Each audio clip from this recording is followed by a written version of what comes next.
It is my great pleasure to introduce a visionary leader in the field of artificial intelligence. Fei Li, as you know, is co-director of Stanford's Institute for Human-Centered AI and a professor of computer science at Stanford. She was director of the Stanford AI Lab from 2013 to 2018 before she became HI's co-director. She also currently co-directs the Stanford Vision and Learning Lab. Between January 2017 and the early fall of 2018, she joined Google Cloud as chief scientist of AI and machine learning during her sabbatical from Stanford. She focuses her research on machine learning, deep learning, computer vision, and cognitive and computational neuroscience. She's widely published in top-tier journals and conferences and is one of the most cited researchers in computer science in her generation. She's also a leading voice advocating for diversity in STEM and AI, and she co-founded and chairs the AI education nonprofit AI for All.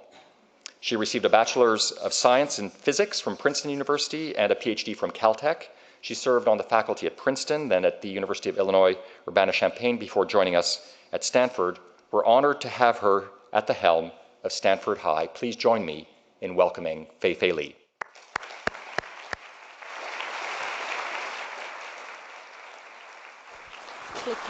Thank you. Wow, welcome. What an exciting day. I want to thank Mark for sharing with us such a fantastic vision for Stanford's future. I know I speak for John and myself, along with so many of our colleagues, students, and collaborators here at Stanford about our excitement for what we're building together. Now, I want to begin this talk by sharing with you an experience I had as an undergraduate research intern many years ago. It was 3 a.m. in the morning. I was huddled in a darkened lab with a group of fellow students. Before us was a cat under general anesthesia with an array of electrodes carefully inserted into its visual cortex. We connected the electrodes to a loudspeaker and projected moving lines before the cat's eyes. Its neurons fired in response, and through the speaker, we could hear them. Each crackling sound was a glimpse into the inner workings of a living brain. Together, they played the symphony of a mammalian visual system. The impact of that moment remained with me to this day. It was a recreation of an experiment originally performed by neurophysiologists David Hubel and Torsten Wiesel. Their work was a breakthrough and a true turning point in the field of neuroscience. It laid the foundation of visual intelligence, earned them a Nobel Prize, and provided a blueprint to the neural network architecture that is transforming the world through AI today. And they did it all in 1959. It wasn't just a feat of science. It was a true feat of imagination. It was the same spark of curiosity that drove thinkers from Plato to Descartes to Turing to look inward towards the mysteries of the mind and dare to ask how it works. Where others saw magic, they saw a scientific frontier ripe for exploration. And so, as our understanding of our world pushed ever outward through physics, chemistry, engineering, and even mathematics, our understanding of ourselves reached further inward. Today, we find ourselves surrounded by the product of that imagination. It's an era of connection, information, and technology so advanced that many are calling it the fourth industrial revolution. It's a world that offers opportunity at an incredible scale, but it presents perils as well. Artificial intelligence, a technology that has grown from an academic niche to a global phenomenon in less than a decade, has revealed itself to be both. There's no denying of it. Intelligent machines have the potential to do harm. They're susceptible to algorithmic bias, and they raise concerns over privacy, security, and job displacement. These are the pitfalls of AI. They affect real people, and they demand urgent action.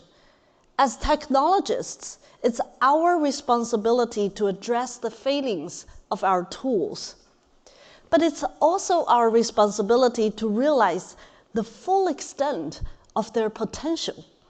The world of 2019 is extraordinarily complex, perhaps verging on the limits of our own understanding, and we need smarter technology to help us make sense of it.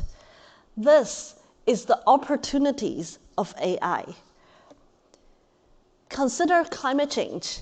Despite its urgency, we struggle to collect data at the scale and granularity necessary to fully understand it, and to coordinate energy-saving practices at a society level.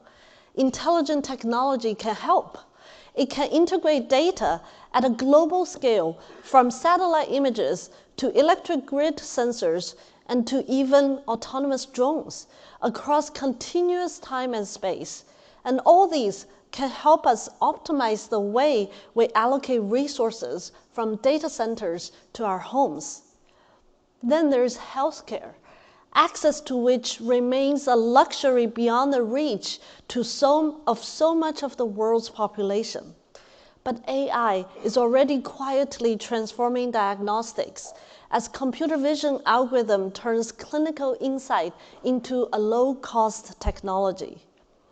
Or the sheer burden of information itself, documents, records, and even scanned paperwork on a scale far beyond our ability to process as humans. How much useful knowledge remains undiscovered in this digital clutter? With image recognition and natural language processing methods, document understanding is making it possible to find out. These are stories of how AI can augment its human counterpart, how it can provide backup and support for the ingenuity we naturally possess as the world surpasses our ability to keep up. The question is, can we have the good without the bad? To find the answer, we'll have to imagine on a larger scale than any other time in history. And the search will mark the beginning of a new chapter in AI, one that puts the need of humanity at its center and incorporates a global diversity of expertise, ideas, and perspectives. It's in this spirit that we announce the establishment of Stanford's Institute of Human-Centered AI, or Stanford High. Its mission is to advance AI research, education, policy, and practice to improve human condition. It aims to be a global hub for dialogues, allowing every discipline to bear on the challenges of AI. And it's an invitation to all of you to join us in imagining the future together by committing to 3 fundamental principles. First, in order for AI to develop properly, we need to pair it with an ongoing study of its impact on human society and be guided accordingly. Next, the ultimate purpose of AI should be enhanced and augmented by our humanity, should enhance and augment our humanity, not diminish or replace it. And to achieve the full potential of AI, and for it to better serve our needs, it must evolve to incorporate more of the versatility, nuance, and depth of human intellect. Let's start with the technology itself. AI has developed some truly remarkable capabilities in recent years, but it remains light years behind the nuance, subtlety, and flexibility of our own intelligence. When an algorithm is driving a car on a crowded street or contributing to the outcome of a parole hearing, fluency in human experience is essential. Let's use this simple photo to illustrate the difference. The most advanced computer vision algorithm today would have no problem identifying there are objects present, such as a dog, a couch, a person, a coffee cup, and so on. But what do we see as humans? Not only can we tell the couch is damaged, but we know the dog is responsible. We can also tell, based on a simple posture, that the owner is not very happy. Perhaps best of all, we can read the look of guilt on the dog's face. And we see it all immediately. This is what our minds do. We recognize context and evoke memories effortlessly, and use analogies to understand new ideas in familiar terms. We create associations that can trigger everything from the insight of a hypothesis to a piece of poetry. We sense causal relationships between events, turning a sequence of moments into a story. And in the presence of other mind, a powerful emotional dimension emerges as well. Today's AI is impressive, but the richness of human intelligence remains unmatched. Of course, we recognize that making AI more sensitive to the full scope of human cognition is no simple task. The solution would depend on insights from neuroscience, cognitive science, and psychology, which is why Stanford High is dedicated to fostering collaborations with experts in many of these fields. Now, I want you to join me in imagining what a technology with this kind of depth and versatility might be capable of. For example, the AI of today is transforming medical diagnosis as algorithms make detection of diseases faster, more precise, and more consistent. But this is only the beginning. Put yourself in the shoes of a clinician in a crowded ER. You're surrounded by people who need help, but your first responsibility is triaging the most urgent cases. This may be manageable on an individual basis, but as the crowd gets bigger, your time and effort are spread thinner and thinner. Further complicating matters, every patient communicates in their own way and faces circumstances that you may only see in glimpses. And those needs can change at any time. How might a next generation AI-powered triaging system help? Imagine it can speed up preliminary diagnostics by understanding the context of a limb or slurred speech, cross-referencing its observations with the patient's medical records. Imagine that it can make educated guesses about a patient's emotional state based on their face and posture. And imagine it can keep an artificial eye and ear on every patient while they wait, watching for changes of their medical and emotional state and keeping the clinician up to date. And imagine it all works in real time for everyone in the ER. The effect would be transformative. Clinicians would remain face-to-face with their patients, but with less stress and greater focus. Each interaction would begin with an insightful head start, and in the ER, saving time is often saving lives. From here, it's not hard to imagine a similar application in education in the form of an AI-powered teaching assistant that can monitor class safety, review homework to gauge student comprehension, flag possible strengths and weaknesses along the way, and even assisting with the grading process. All the while, the teacher is able to focus on connecting with her students on a more personal and less distracted way. And speaking as an instructor of one of Stanford's largest deep learning classes, I can tell you it's really exciting to imagine an endless supply of free AI TAs. Even tasks like search and rescue can be made safer and more effective. Imagine low-cost drones being deployed in a disaster area. Imagine how such technology would build a real-time 3D map of the environment, locate people in need, and generate safe, optimal paths to help. Such algorithms could even share this information with fire departments, blood banks, hospitals, local governments, and the media, empowering first responders and maintaining public awareness. The list just goes on, but the story is the same. As human-centered AI develops the basic skills of judgment and perception that serve us well in simpler times, it can scale them to the need of an increasingly chaotic world in all the ways humans can't.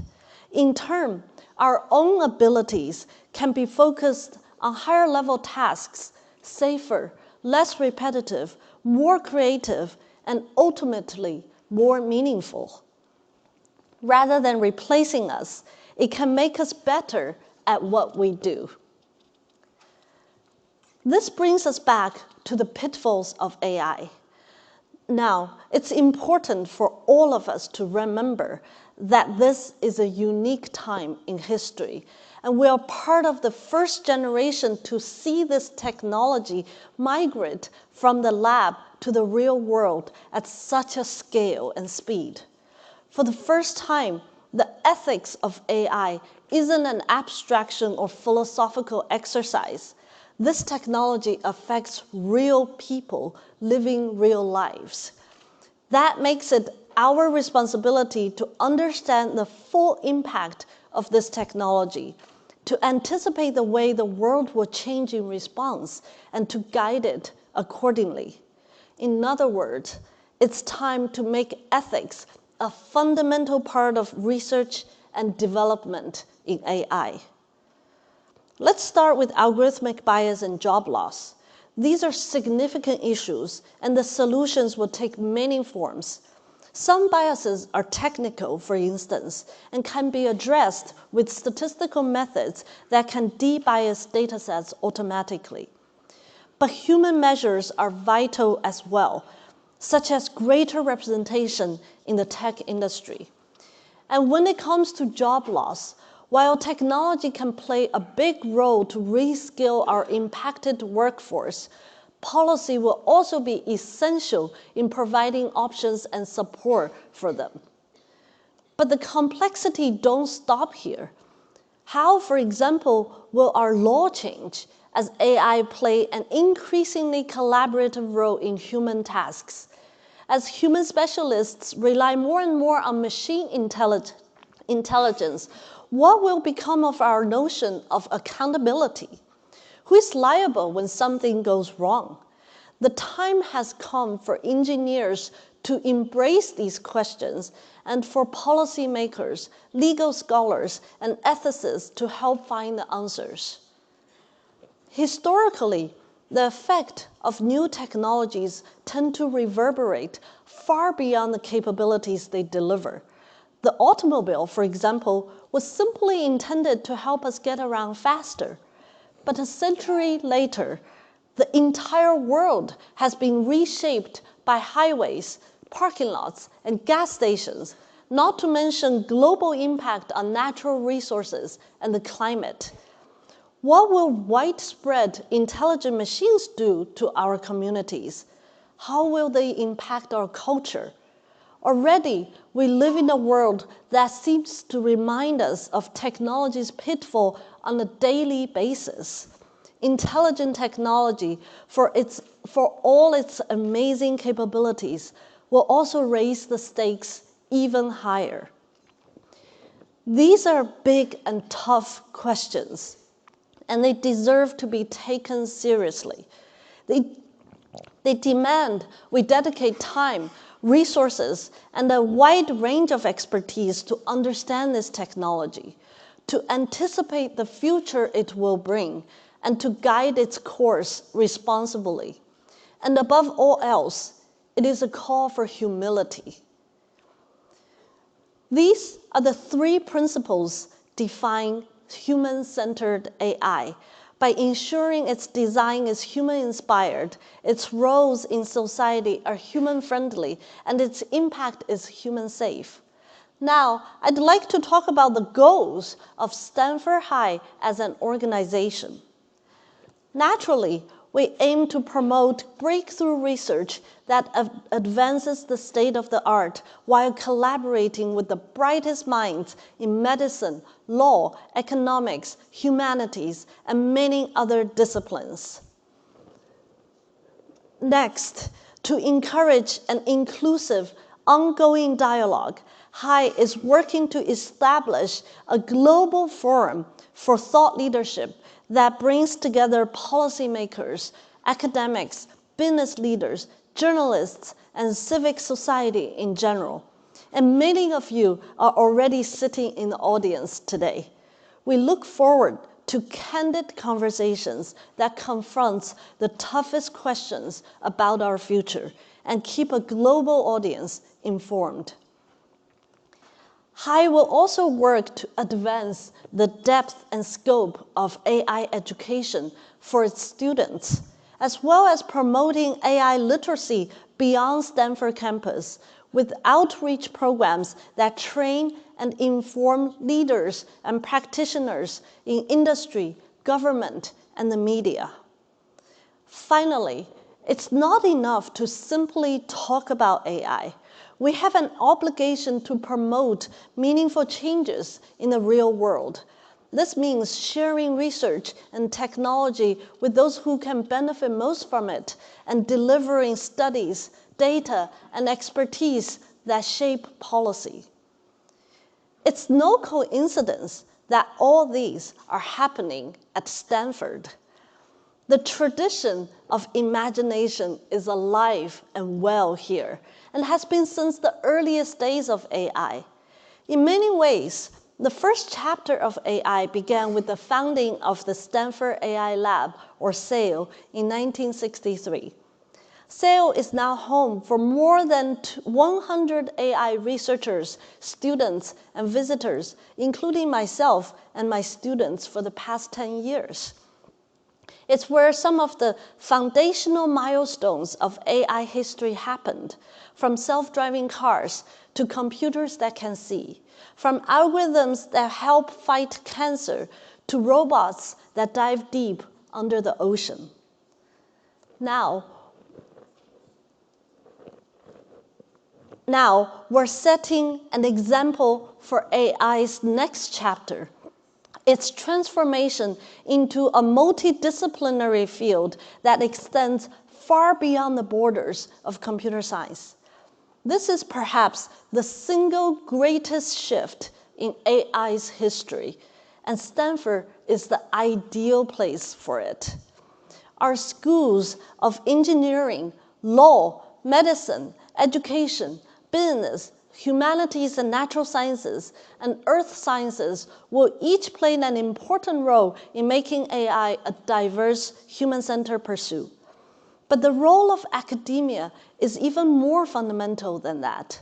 It's where the imagination is truly free. Tomorrow's AI leaders will need to explore every avenue of inquiry, not just those most likely to bear commercial fruits. They'll need the same scientific freedom that fostered global cooperation on endeavors like Large Hadron Collider, not to make our phones faster or Wi-Fi cheaper, but to catch the first glimpse of the Higgs boson. It's easy to let the term artificial intelligence conjure images of automation and blinking servers. But to me, AI is a story about humanity, the human values we want our technology to embody, the people who develop it, and the communities it affects. And this is what gives me hope for Stanford High, more than anything else, the people it's made of. Many of these people are my friends, colleagues, and students here at Stanford already. My colleagues in the AI Lab and the Stanford Woods Institute, for example, are working hard to better understand global poverty. Their model learns how features of satellite photos correlate with income, generating detailed maps of wealth inequality for NGOs and governments. Or my colleagues at the Stanford Computer Science Department and a School of Education helping develop assistive tutoring agents that deliver one-on-one education to students in underserved community. Or my friends at the Stanford School of Medicine training deep neural network on EEG data to develop novel rehabilitation therapies for stroke patients. This is what human-centered AI look like. And what's even more exciting is there's more of them coming. Just last weekend, a group of newly admitted computer science PhD students came to visit us on campus. This is an annual tradition here at Stanford, and it's an incredible experience every year. These young students come from every corner of the world, energetic, inquisitive, and bubbling with creativity. Their talent is the reason we teach, and their enthusiasm is what compels us to mentor. But something was different this year. From the moment they arrived, I found myself hounded by students who wanted to know more about human-centered AI. It wasn't just the technology fascinated them. They wanted to use it to do good in the world. One student planned to apply natural language processing to sociology. Another was interested in the intersection of robotics, medicine, and the policy questions that raises. One after another, their vision challenged and inspired me. They were compassionate, empathetic, and intensely creative. So the next time you think about AI and what it means for the future, think about people like these. They are a reminder that AI can be more, so much more than money, luxury, or convenience. It can be about a vision for a better world for everyone. This is what Stanford High was founded on, empowering bright minds to imagine the future of AI together as engineers, as scientists, as experts from innumerable disciplines, and above all, as humans. Thank you.